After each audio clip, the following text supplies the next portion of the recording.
The next question was about predators. If I'm going to be raising chickens in my backyard, what kind of predators should I be worried about, and how can I protect my birds from those predators? Excellent question. In Maine, what I used to call it triple P, but the three biggest risks were predators, parasites, and I forget what the third P was, might have been pneumonia. Anyway, but predators for sure. And sometimes they are quite insidious and small. So things like rats, but also things like ermine, small weasels, which are not uncommon around here. We live in a small town, but also there are things like raccoons, foxes, and of course coyotes, and of course cats and dogs. So your birds need some protection against all of those. Right. One of the best things that I have found is our coop. So my birds primarily are in the coop, but when they're not in the coop, I have them in like a tractor-like movable coop outside. But I use hardware cloth. And hardware cloth is that small grid, like, maybe ½ inch or, like 1 centimeter, 1 by 1 centimeter, right, mesh. And it's kind of stiff wire. And so what it does is it keeps the birds in. But if you have it on the roof and the sides, and then you make sure that if you are on a hard surface, that it goes all the way down to the bottom, or if you are on a dirt surface that you've actually dug down into the dirt so that, it goes below the first few inches, that provides really nice kind of durable protection. Another type, and I'll go back to predators in a second, but another type of predator can be biting insects. So we get midges like crazy and black flies around here. And those can carry transmissible diseases, like bird malaria. And there's several different forms of bird malaria, and it's not uncommon at all. So your How do you birds protect your birds from that? I know, they're like sitting ducks, right? Yeah. So the coop can be, you can have a mesh of like a, mosquito repellent fabric laid over your coop. So having a coop that isn't too big can be a plus because you can really protect your birds more efficiently. So I've actually counseled that people do that. I'm not a big fan of using pesticides around birds, especially food producing livestock. If you need to, you need to, I understand. And their guidelines, I'm sure in Canada that your rules about what pesticides can be used in what settings are different than here in the United States, but we can usually go to IPM, Integrated Pest Management sites, and also to our state governmental sites to find out what we can use in terms of sprays and deterrents. I personally kind of err on the side of the organic, so I try to use physical barriers if I can, things like that. Yeah, that makes sense. Shall I go back to the predators? Yeah, again? Okay. Because they're a big deal. And some people, for instance, really like to free range their chickens. I know reasons why. Tick control is one of them, because birds are, foraging around for any kind of bug. And we think that maybe they do some tick control. Lots of folks have told me anecdotally that it works well. I'm not aware of any good research on how efficient birds are at picking up ticks. Yeah. But lots of anecdotal information. So I kind of run with that. Yeah. I prefer not to have birds be free ranging because of disease transmission with wild birds, including salmonella from bird feeders, wild bird feeders, and things like that. It's not great, but you do what you have to. Yeah. And how do you protect your free ranging birds or your pastured poultry? Because some people get really interested in using pasture settings to raise big groups of birds, including broilers and layers. So what can you do there? So again, now you've got a much more open situation. So now you need to start thinking about guard animals.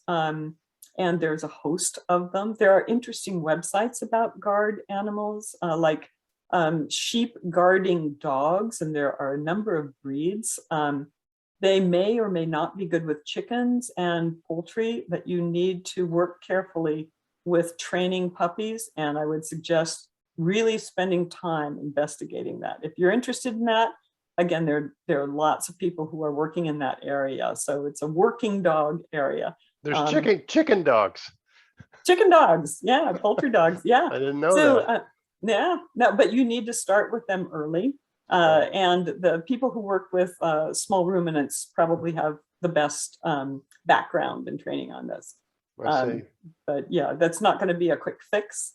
Yeah. And then you can think about some other types of poultry that are more intimidating than your primary interest type of poultry. For instance, geese can be quite intimidating to, especially male geese. I know I've been chased, and believe me, it's intimidating. Roosters are really an important part of a flock if you want to have fertile eggs, of course. You don't need to have a rooster around in order to have eggs, because the female birds are going to lay anyway.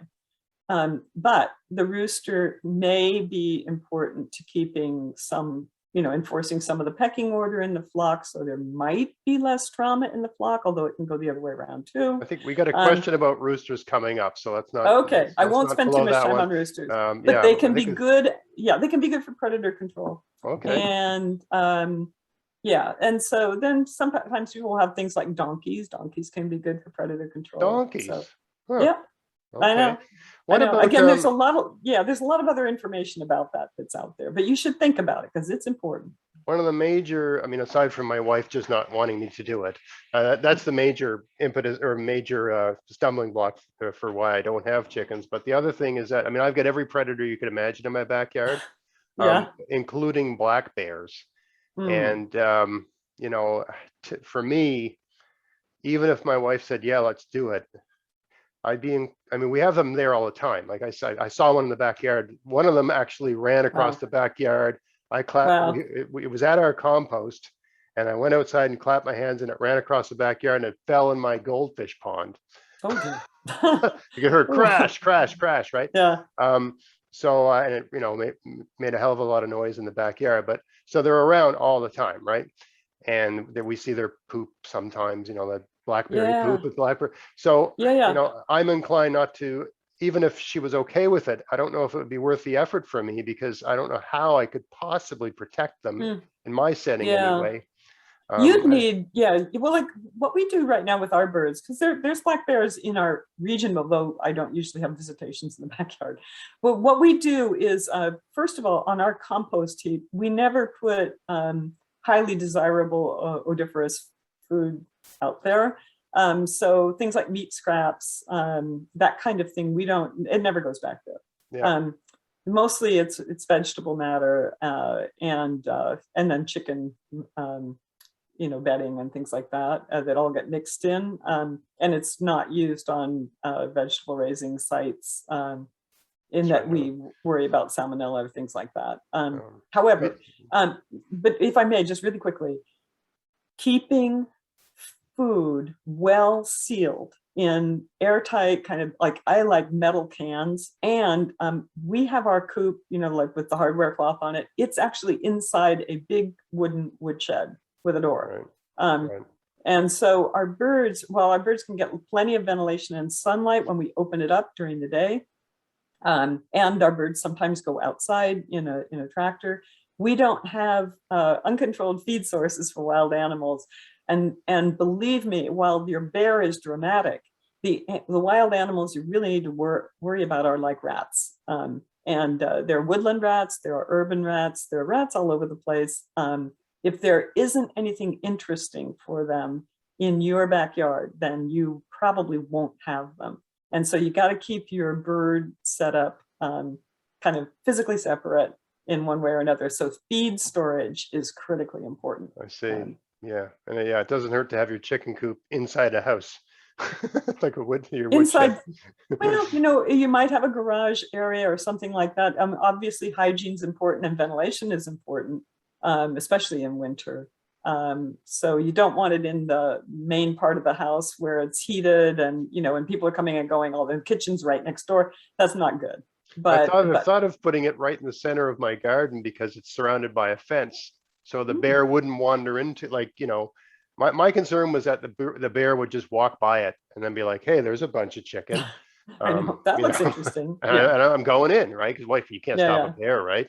And they yeah. look like, they're everywhere here. So, and they just, I mean, there's certain days when they're active. So you'll get up in the morning and they've knocked over every single person's compost bin. And most of the Mhm. people in the neighborhood don't use basically, we put everything in a freezer and then we throw it all in the compost bin the morning we put it out to the street. But the bears tip, Oh, yeah, but the bears tip them over anyway because they know mm, there's usually, like, even like, so ours got mm, tipped over. It was empty, but it tipped it over anyway because they just know mm. that's it can be a That's good what you meal. do. They're trained to do it. Yeah. Yeah, yeah, they just know, Uh, right? So I anyhow, wonder if I wonder if your municipality might have some guidance, or even if you just asked and said, "Hey, we have this problem in my area. Can you make some advisement? Like should we put up some trail cams or a little?" I know there's something called what do they call it? A critter getter or something. It's a little alarm system. That it's just a motion sensor and alarm system. oh, scares them. And yeah, and I just learned about it the other day. But the That's not a idea bad is idea. that no, again, it's kind of like scarecrows for birds in the field. It may work for a while and it may quit working, but Yeah. on the other hand, it might be worth trying. So Yeah, no, that's not a bad. I'd play some techno music or something like that. It's not bad. some heavy metal. That would Yeah. certainly some kinds of music would probably scare me away. Um,